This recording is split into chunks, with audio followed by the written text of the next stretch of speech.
we have made it to part 3 of my ranking newer palettes in my collection. Most of these have been acquired since 2024 and then 2025, like the last couple of months.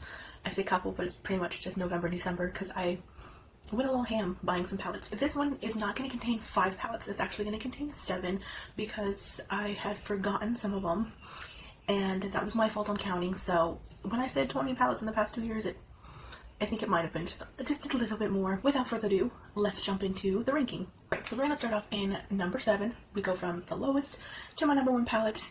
And number 7, I give it to the Delancey Panda palette. Delancey is a brand that contacted me on Instagram probably back in 2024, and they have gifted me 3 palettes at this point. I am still affiliated sort of with them. I'm in their group chat on Instagram still, but I have not promoted their products. I have not talked about them. I have not engaged with the company in a long time. I think as of recently I checked their Instagram to look at like what kind of new products were coming in, and there's some products that they've released that I'm like, oh, I want.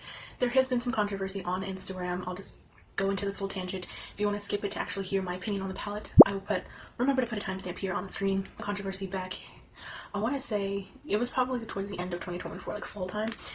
They had apparently copied a palette from another creator or another brand. They didn't credit it. Like the layout looks the same, the colors look the same. Packaging, I don't remember. I know I still have screenshots somewhere. I'm not gonna input that here. I don't really want to go into the drama part of that. People left because of that. Not left. I was gonna leave because of that, but then I wanted to sit on it for a little bit. I kind of wanted to just see if the brand can redeem themselves. Now, all of 2025, I wasn't on social media. I wasn't on Instagram or YouTube, so I don't know if they redeemed themselves. I don't know if they owned up to that or talked about it or mentioned that in any way, shape, or form. While I'm going to mention some other palettes in this ranking, I just want to make it clear I deleted the discount code that I had with them under any of the newer videos that I have been posting, because I'm not quite sure if I'm on the fence of staying affiliated with them in some way. So that is why. Till I make a decision, you guys will know about on Instagram.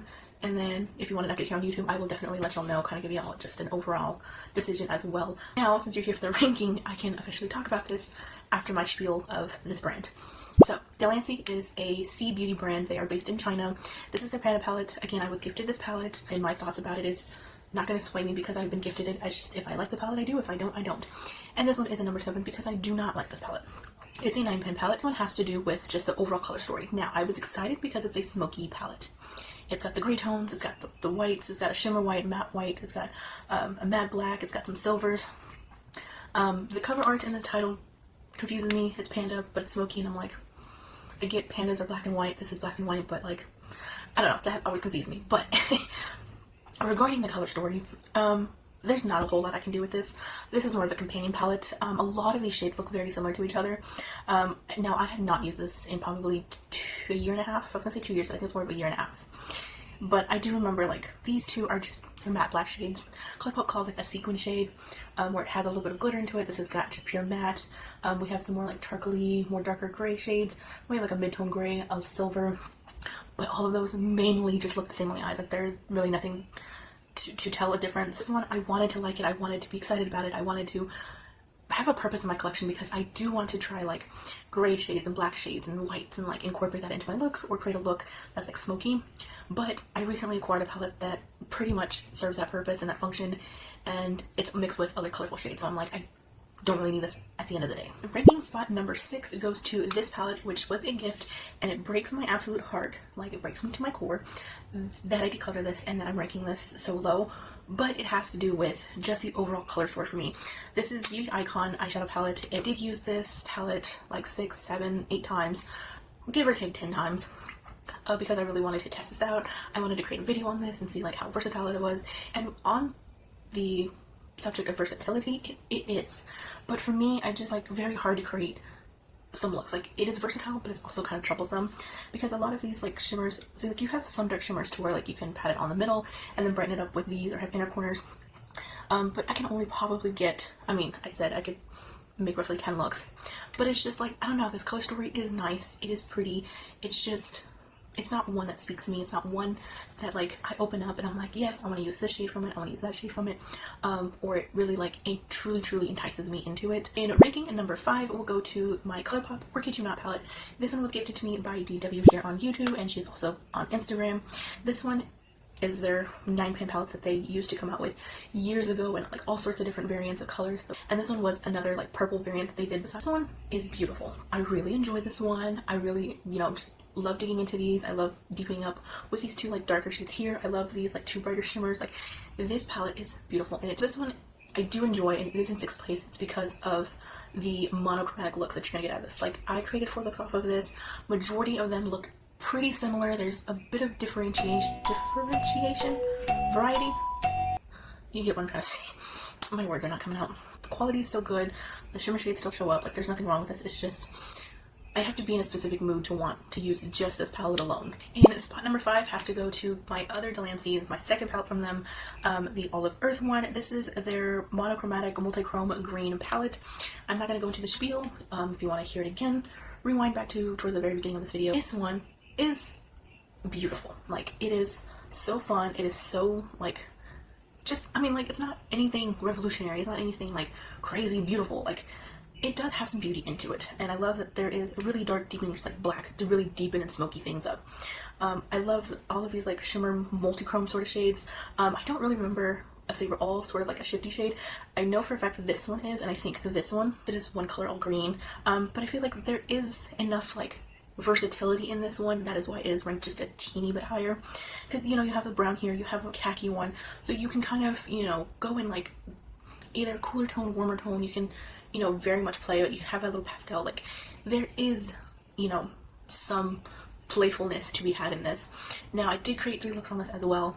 They all turned out just a teeny bit similar. I do want to play with this some more, but yeah, I did really enjoy this one, and the shimmers out of this, they are actually really good. And for our top 3, we've hit top 3, not like it was a long process to get here. But in the 3rd spot goes to the Glam Light and Scooby-Doo collab. This is the Creeps and Crawls palette. Now, this is one of the 2 that they did with Scooby-Doo. This one was also gifted to me by DW, which, thank you again. Look at this cover. That's so cool. Like, it is, oh, nostalgia. This one is ranked in 3rd spot because I had so much fun with this. Now, again, you look at this and you're like, I see 3 looks, maybe a couple more. And yes, while you can get very monochromatic looks, it's 10 pans, you have 5 mattes, 5 shimmers, which I think is good. You have equal of both. You don't really have to worry about, like, oh, is this shimmer going to match with this one? Or, oh, this one, you know, kind of shifts this way and it doesn't really match. Like, this one, what you see is what you get. Pigment on the shimmers are spectacular.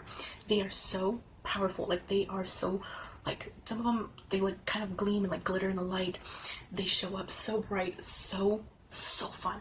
That is what I love. The only little issue I have with this palette is the mattes. I think it's more of these 2 darker mattes. I had trouble blending these, and I'm not sure if it was maybe my brushes, maybe the palette, maybe the way I was applying them, my eyelids. I still need to play more with this palette. Definitely smokiness comes out of this. Nighttime appropriate makeup comes out of this. But it's just, I really enjoyed it. And top 2 spot, going into the BH Cosmetics Blueberry Muffin palette. This palette was gifted to me by Anne over on Annika Blends on Instagram, so thank you so much. This palette is in spot number 2 because the looks that I created with this, I did 4 looks on this because I was trying to no pan left behind it. I was trying to fully put it to the test. I really wanted to use all the shades. I really wanted to just use the palette. And every single look, I really enjoyed. I could not stop staring at myself. I could not stop looking in the mirror. I was like, these looks are so pretty. Cool tone. But you can also sort of like manipulate some of the colors, make them purple, make them brown. Like, these 2 are just so interesting in that regard. You have a lot of shimmers. I do wish some of these shimmers could be replaced with some different, like, cool tone, another cool tone matte. Like, Cravings kind of looks similar to Sweet. Then you have Crumple, which is a little bit lighter. So it's like, I think that in that way I would have changed it. Not like anybody asked for that, but here I am telling you, it is incredible quality. It is incredible shimmer formula. Like, it is just so good. And I just, and in spot number 1 is one of my newer palettes. Just came out at the end of the cusp of 2025. It goes to the Singe Beauty Paisley Who palette. No, it is a newer palette and it already hit the ranks of number 1 in a ranking. That already says a lot. This is Angela Nyqvist brand. This palette is beautiful. Like, the color story is beautiful. Like, you can take this in so many directions. The matte formula on all of these, they are buildable. They show up true to color in the pan. They're pigmented, but not overly pigmented. The shimmers are just spectacular. They are so vibrant, so bright on the lids. Some of these have some interesting shifts in them. My favorite is like groovy and funky, like the way that they just shift and like show up. They're just absolutely beautiful. Every look I did with this, I loved, and I keep using this palette. My voice decides to cut off for some reason. We were losing it there. Every single time I pull it out, I smile, and I'm happy to use it. I have so much joy, and for me, that says a lot with a palette. Like, there's not many palettes that truly spark joy. Here we go, Marie Kondo. You're popping back up. But it's true, like, there's not a lot. And if I purposely pull out palettes to specifically use one shade out of it, or like base the look off of it, and want to create, I want to use these shades in some funky way, like, that means I truly enjoy the palette. And this one is just, I mean, artwork, 10 out of 10, color story, 10 out of 10, formula, 10 out of 10, like everything. You cannot be disappointed with this. And that is my ranking for this collective section of palettes. If you enjoyed this, let me know. Did any palettes this time around shock you? Did any palettes in your collection take spot number 1 from the last video when I asked you? Anything and everything in the comments down below. I would love to hear your thoughts. And as always, have an awesome rest of your day and your week, and I will see you in my next video. Bye, guys.